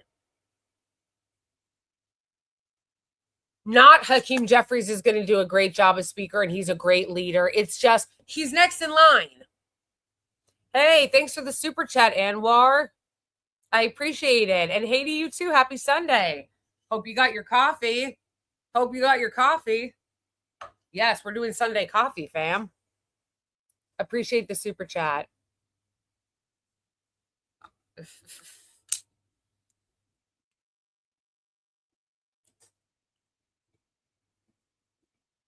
Yeah, this mascara is really not great. And it would be one thing if it was cheap. It's not cheap. I don't even remember how much I paid for it, but it was expensive. I got it from Sephora, which, by the way, boycott Sephora. We're boycotting Sephora now. Because Sephora is shamefully and disgustingly opening up a store in the Israeli apartheid regime. Totally degenerate, like... And yeah, it's a shame. Sometimes you have to boycott things you like. Yeah, I like Sephora. I've shopped at Sephora for years, by the way. I have a Sephora credit card. Like the points, like you get points if you're like on the Sephora credit card, and you can get like a birthday gift, like a free makeup thing or skincare thing. I've been doing that for years. I've got my makeup done at Sephora. So yeah, I love Sephora, but fuck you. Actually, fuck you, Sephora. Fuck you. Not a fuck you, what do you need or nothing. You really had to open up a store? You know how much money I've spent at Sephora? And I'm poor. Let's not even talk about how much women on a general daily basis, and men, because all the girls and the gays and the theys go to Sephora, okay? how much money people spend there, and you greedy fucks decided that you're going to open up one of your stores in an apartheid regime? Nah, fuck you.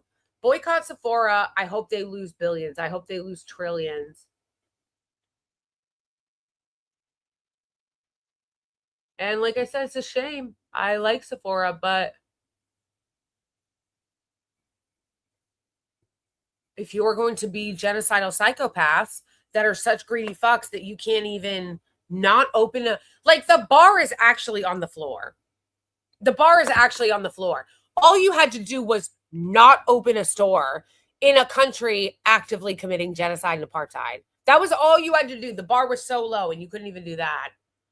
So, boycott Sephora unless and until they close that store or decide not to open it. And I hope they lose a lot. I hope they lose so much money that it wasn't worth it for them, and that they regret it.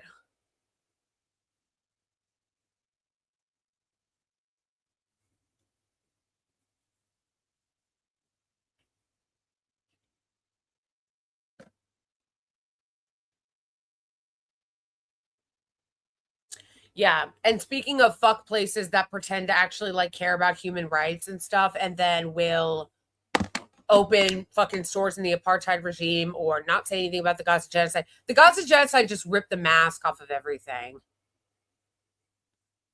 Oh, I didn't even finish this. Sorry, guys. ADHD. Jeffries and Kushner worked together during the first Trump administration on criminal justice and prison reform. Oh, so they're friends. They're friends.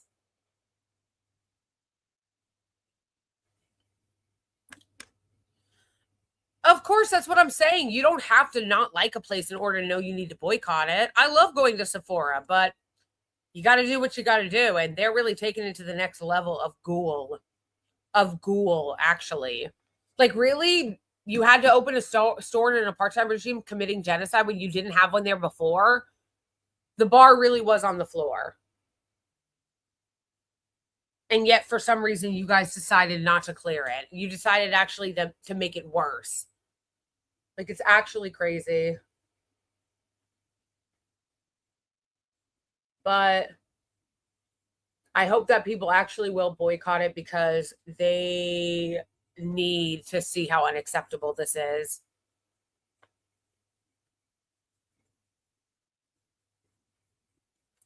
Thanks for the silver star, Iram.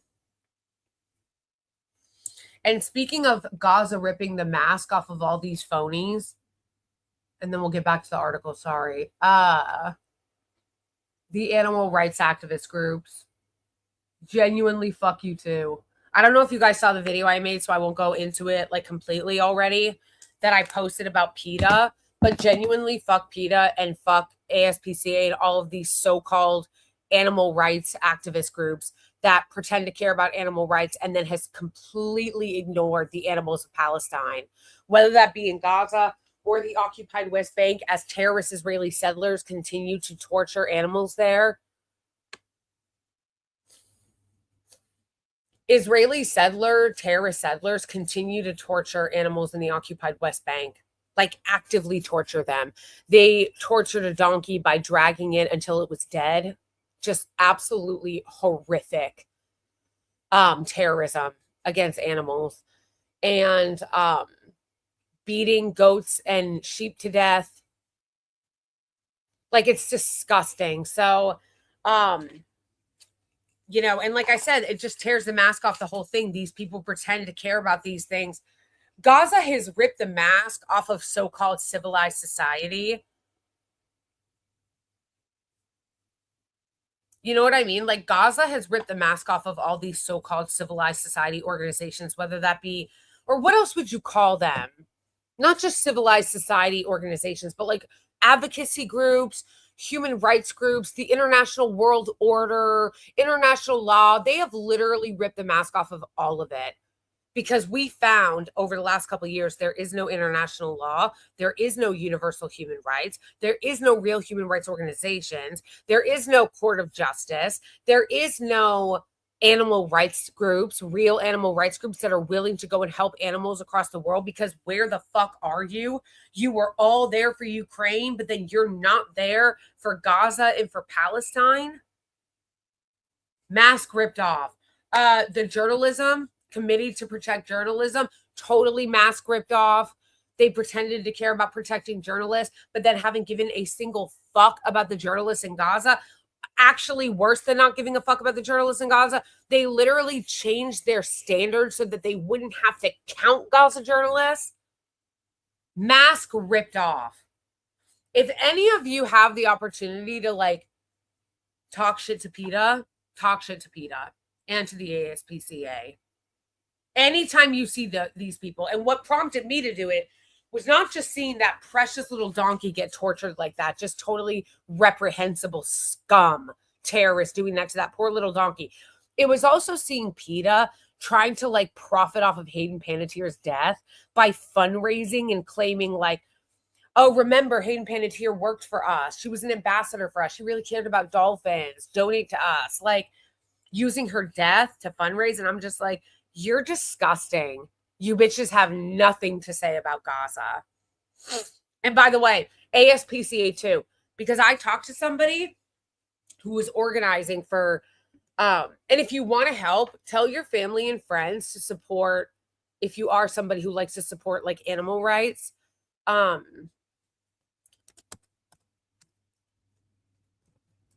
Hold on, let me go to their Instagram so you guys can follow them and support them, or tell your friends and family to support them when we're talking about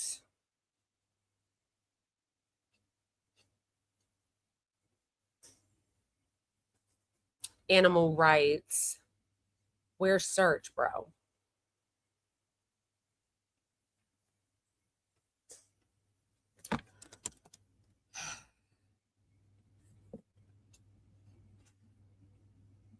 Animal WAG, Animal Healthcare Workers Against Genocide, AWAG or AWAG. They are a great organization, and they're actually like, their link tree has everything in it. And they're doing amazing work. And one of the people that I met that had volunteered with them told me that, sorry, I just realized it wasn't up. One of the people I talked to told me that she used to work, one of the volunteers, with the ASPCA and had worked with them for years, and that the ASPCA people told her that they were explicitly not getting involved in Gaza because they didn't want to like be political. Disgusting. Absolutely disgusting. Deplorable. So they should be called out at every turn. They should be called out at every turn. Yeah, so definitely follow them. Also follow the angels over at Sulala Animal Rescue, because they're amazing. They are amazing. Hey, if you already don't.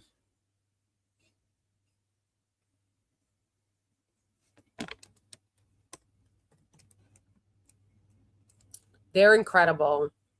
And they're the organization that had one of their lead veterinarians assassinated. But they do excellent work, so follow them too on Instagram. He's amazing. Saeed, they're just incredible.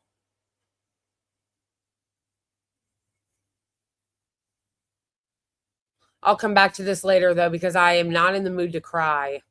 And every time I'm on Sulala Animal Rescue's page, I like cry. So I can't cry right now. I just did my makeup. So I'll have to come back to that later. But you should definitely follow them. I was literally crying so hard last night when I saw that video of the little sad donkey. It was so sad. It was so awful. Like, how evil do you have to be to want to do that to a helpless animal?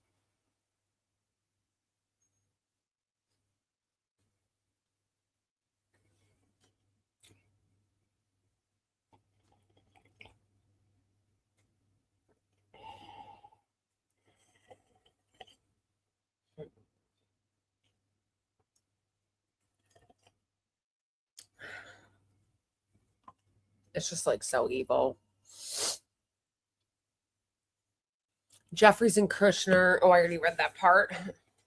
So they're friends. House Speaker Mike Johnson on Sunday addressed the reports that Jeffries met in New York with Kushner, telling Fox News, I heard about it for the first time this morning. I know Jared, he's a smart guy.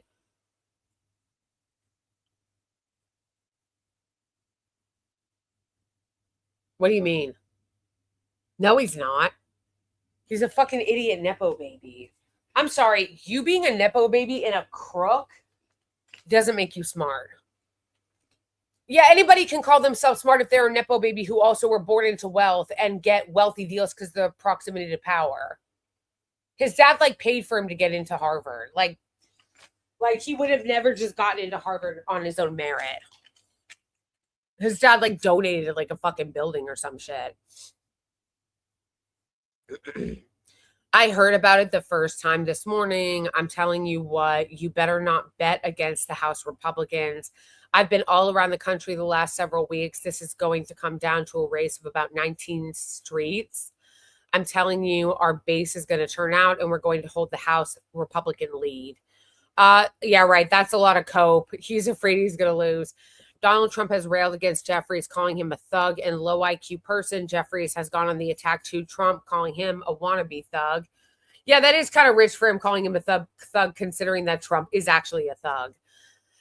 Trump has struck a different tone. Oh, more recently, Trump has struck a different tone in an interview this month with Punchbowl News. Trump called Jeffries a nice guy, saying we had a good meeting. That's the thing about Trump, is that he literally will change his mind that quickly. Like, you can have one good meeting with you and he'll be like, you know, I like you. He doesn't actually like mean half of what he says.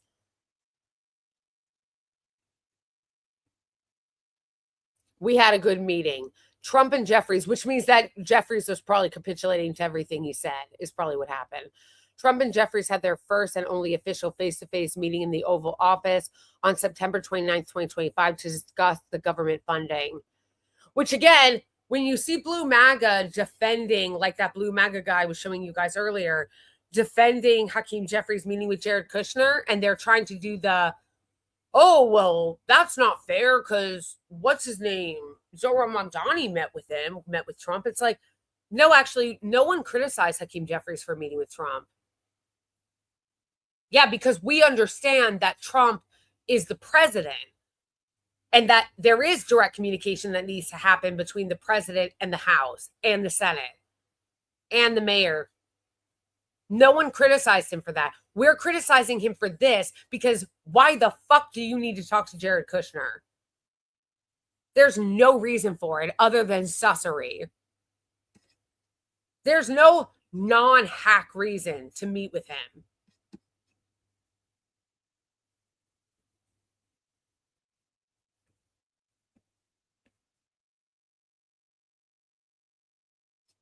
New York Times was the first to report the meeting. Okay. Endless hackery.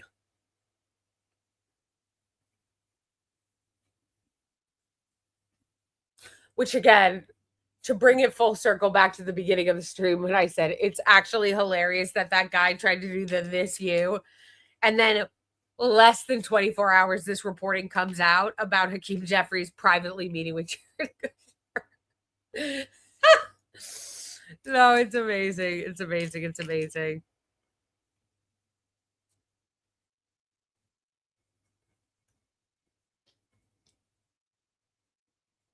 Yeah, I just want everybody to be aware of what's coming, okay?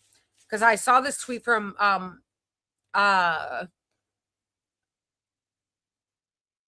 Squirrel.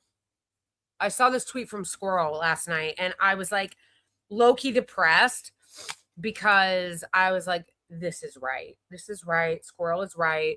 And unless we actually fight the Democratic Party, this is what is going to end up happening if we don't oppose them and oppose this status quo.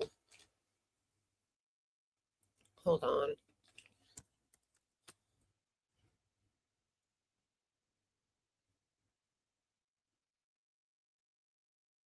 What reckoning? I love this. Hakeem Jeffries, the economy is a mess. Republican extremists have failed the American people. And that's why I'm meeting with Jared Kushner privately. And now they're in a full-blown panic about the reckoning that's coming. What reckoning? You're not promising anything. Like, this doesn't even make sense. He'll say things like this. It's like, you're not even promising anything about the reckoning that's coming. What reckoning? What reckoning? More private meetings with Jared Kushner? Are we going to get more private meetings with Jared Kushner? They're not even pretending they're going to do anything. The Republicans are really scared of the reckoning that's coming, like me letting my members vote with them. The Republicans are going to be so scared about the reckoning that's coming, like me privately meeting with top Republicans and people like Jared Kushner who aren't even in the administration. The Republicans are going to get so scared of the reckoning that's coming, like, for instance, me not doing anything to hold them accountable, no investigations, no promises of criminal investigations, no impeachment, no health care, no rejecting the Israeli lobby money or fighting against the genocide that is still happening.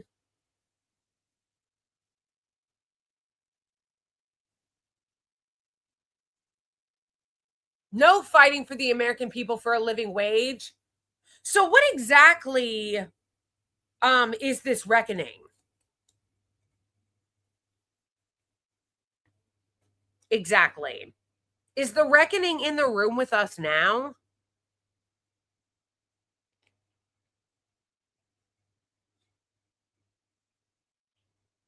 Or do they mean the song? Does he mean the song, The Reckoning? That's what's coming? There is no reckoning coming. He can't even name it. He can't even name it. Genuinely, what reckoning? Has anybody bothered to ask? That's what's also making me feel fucking crazy, bro. That's what's making me feel insane. No one even asks. What are you planning on doing? You notice how whenever they're interviewed, the hacks interview them on the Sunday shows, they never ask, what are you planning on doing to Hakeem Jeffries or Chuck Schumer or any of them? They never say, what are you planning on doing?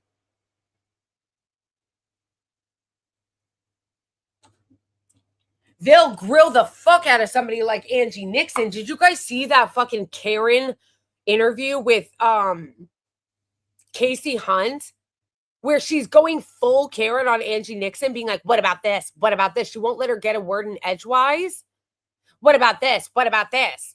It's like, when do you ever have that energy for Hakeem Jeffries? Why don't you ever follow up? Why don't you ask Hakeem Jeffries questions like that? Why don't you ask Hakeem Jeffries what he means when he says there's a reckoning coming? What? Why don't you ask Hakeem Jeffries what his agenda is? Because they love to ask the other progressives, are you going to support Hakeem Jeffries? Are you going to support Hakeem Jeffries? Are you going to support Hakeem Jeffries? Are you going to support Hakeem Jeffries? What? For what?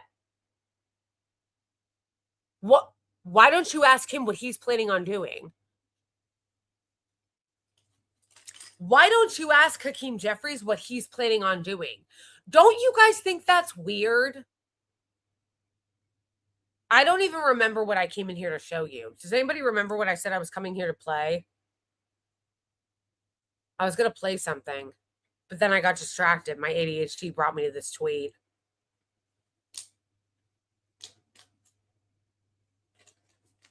Yeah, it's really funny how I see somebody said he never gets asked to condemn John Fetterman, and you're right. And it just shows you how pro-Republican all of these people are. That's why it's such a joke when they talk about some liberal media, Lamau. No, it's always like, do you condemn Hassan Piker? Do you condemn, the radicals in your base, whatever? No one's ever like, hey, do you condemn John Fetterman, who basically is a full right-winger? How come no one's ever like, is there room for John Fetterman in the party? The right-wing radical Zionist? Is there room for him?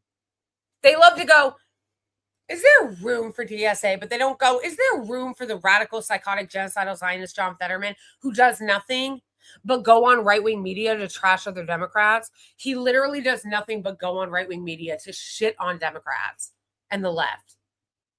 How come no one's ever like, is there room for him? And it's because the media is not liberal. The media are establishment fucking Zionist paid shills.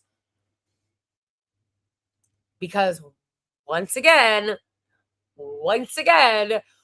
why is Angie Nixon getting a third-degree grilling from Casey Hunt, but no one ever bothers to ask Hakeem Jeffries, what do you mean when you say that the Republicans are going to be held accountable? What do you mean when you say their day of reckoning is going to come? What's your agenda? Everybody wants to ask people, are you going to vote for Hakeem Jeffries? But none of them ask Hakeem Jeffries what his agenda is. No one thinks that's weird. No one thinks that's weird that people keep saying, are you going to support Hakeem Jeffries? Are you going to support Hakeem Jeffries? But nobody says to Hakeem Jeffries, what's your agenda?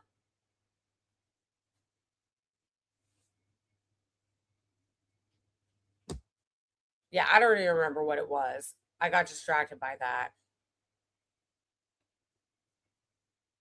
I was going to look something up.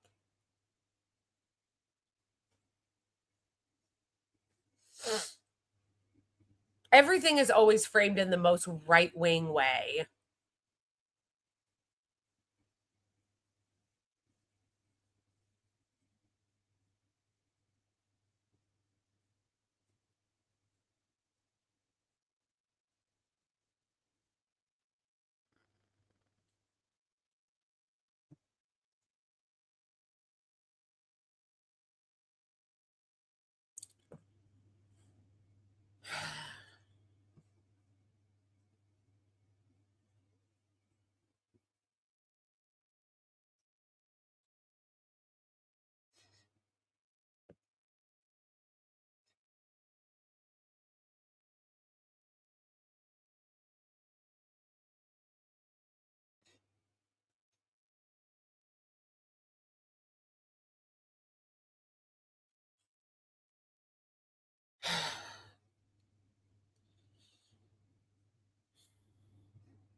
Everything, the way they frame it, is right-wing.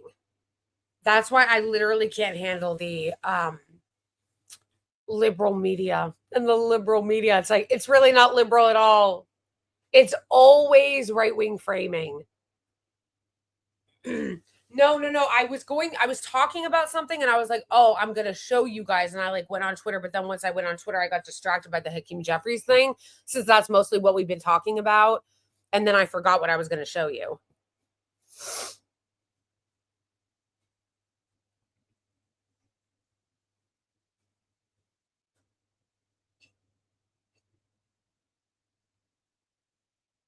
Oh, yeah, I forgot. I was on Wally Rashid's show a couple days ago. On Friday I was, if you guys want to check that out. Yeah, the thing was, though, too, is that at one point Wally's like, yeah, we were talking for about a half an hour, but I realized I hadn't gone live. I'm like, it was not a half an hour. It was an hour, a full hour. We were having a really good conversation, but he hadn't hit live yet. Like, go live. So we talked for a good hour before we actually started the stream because he didn't hit live.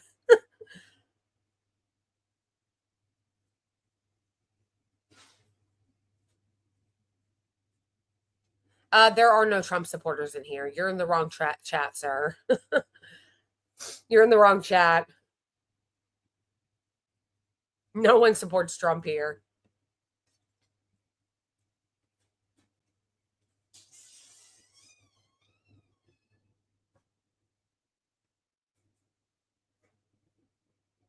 But even look at this right-wing framing, you guys. This is what I mean. Even the so-called base free speech Elon Musk, like Twitter, which Twitter is even less censored than most apps, but it's still censored and they still do propaganda for Israel constantly. Like, it's still very Zio coded and very Zionist skewed.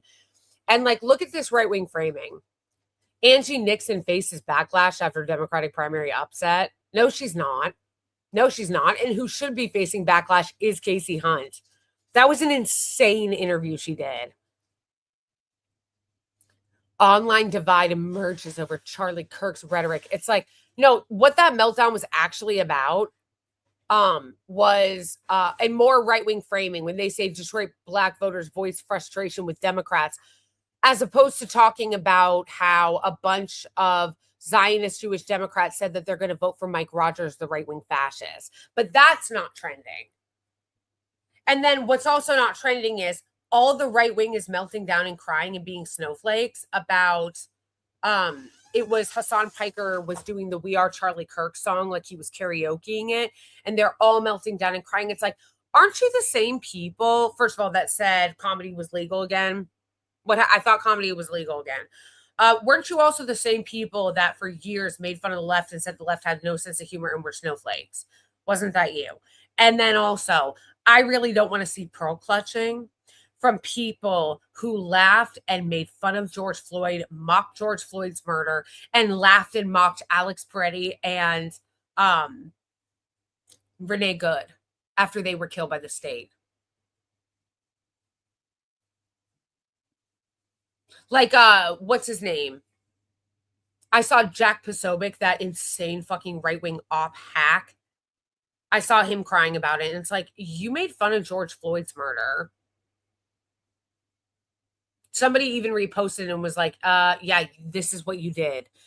Same thing with, like, I saw Nick Fuentes crying about it, pearl clutching about Hassan Piker doing that. I'm like, weren't you the one who got on, like, your stream and somebody clipped it and put it on Twitter of you literally cheering and laughing and saying it was, you didn't care about the state executing Renee Good and Alex Peretti?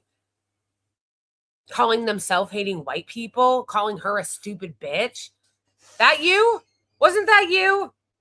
But you want to cry about Hassan Piker doing karaoke to the We Are Charlie Kirk song. They're so full of shit. They're so full of shit.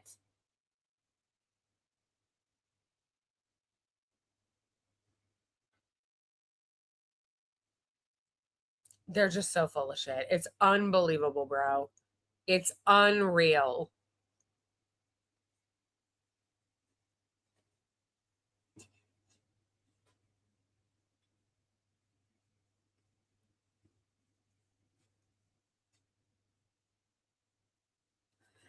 Anyway, though, I'm going to wrap this up in a minute. Was there anything else?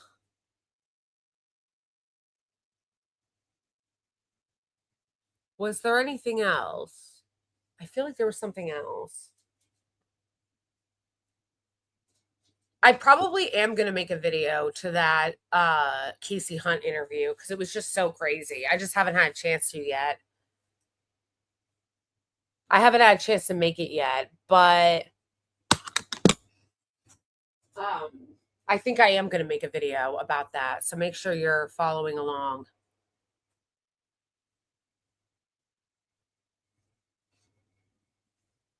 Thanks for the jewels. Thank you for the hiding.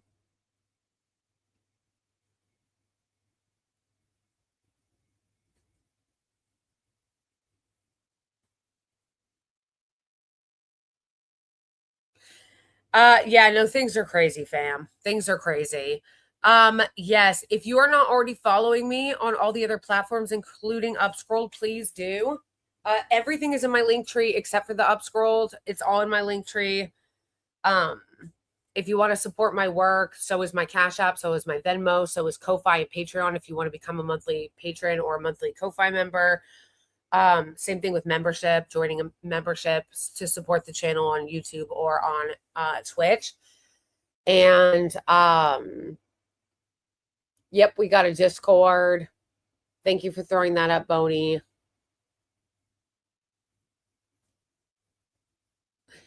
And I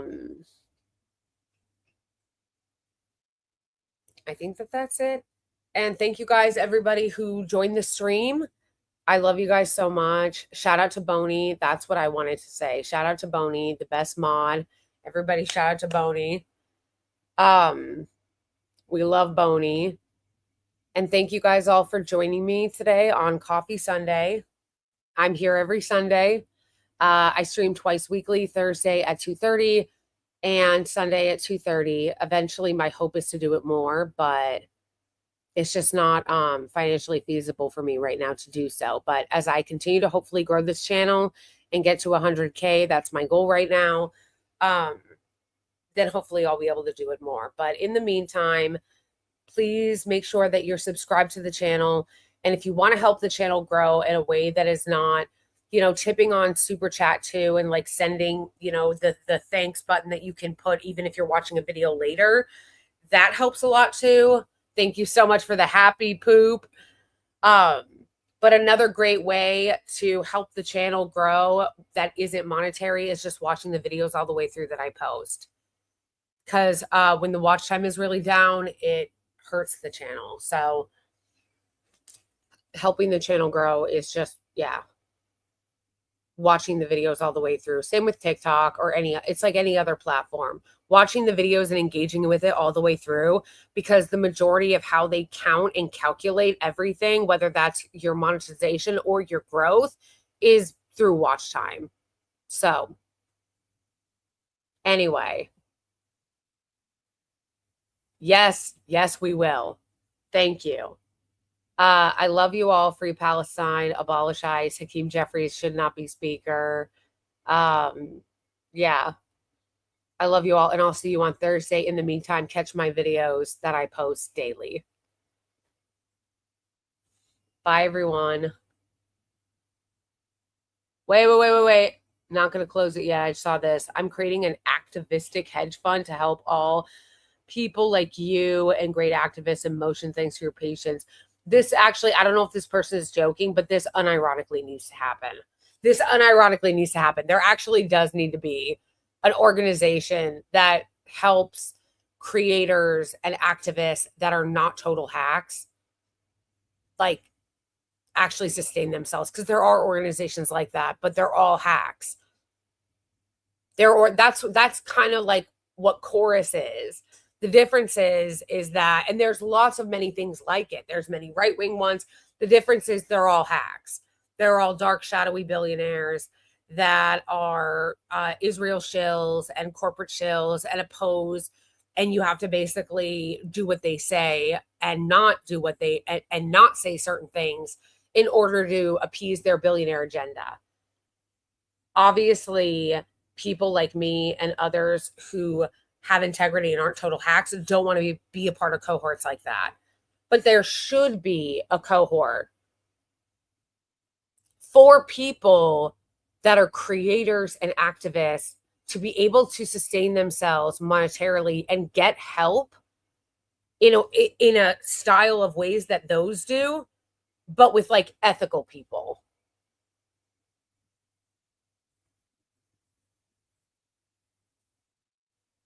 Like, there should be that. And I've talked about this with other creators before. Like, if you guys are familiar with your favorite guy, the reason why it's really important is because, again, like anything else, which I don't think I really need to explain, in order to do work like this, you need to be able to live. That's one of the reasons why they Zionists target censoring people, canceling people, getting them fired from their jobs, because they know that if you can't monetarily sustain yourself or live, it's going to be a lot harder for you to do activism work. It's going to be a lot harder for you to be a content creator if you literally make no money. And that's what they did targeting your favorite guy. They wanted to make it so that he couldn't make any money. They would cancel him. They would censor him. That way he can't do anything, because it's kind of hard to do this if you're broke as fuck. Like, you still need to be able, and I'm not saying get paid the way these fucking shills do, fucking $7,000 per post from these Israeli ops. I'm just talking about like basic being able to support yourself and make enough money to live so that you can do this kind of work, so that you can make this kind of content. Because right now the incentive is to be a hack. That's what I need people to understand. That's why there needs to be a cohort of things that actually exist to help creators financially that aren't bought and paid for shills. Because right now the incentive is to be corrupt. The incentive is to be a sellout, because so many of the people that refuse to sell out are constantly trying to survive. We're constantly just trying to survive and fight censorship. We're trying to survive and we're fighting censorship constantly. It makes it very difficult. So, like I said, I don't know if the person in chat that said that was just fucking around or joking or just making a suggestion, but if you're out there and you are a business person with a conscience or a socialist who happens to have money, you need to get on that. You need to start that cohort. You need to start that fund. All right, everybody. I love you all.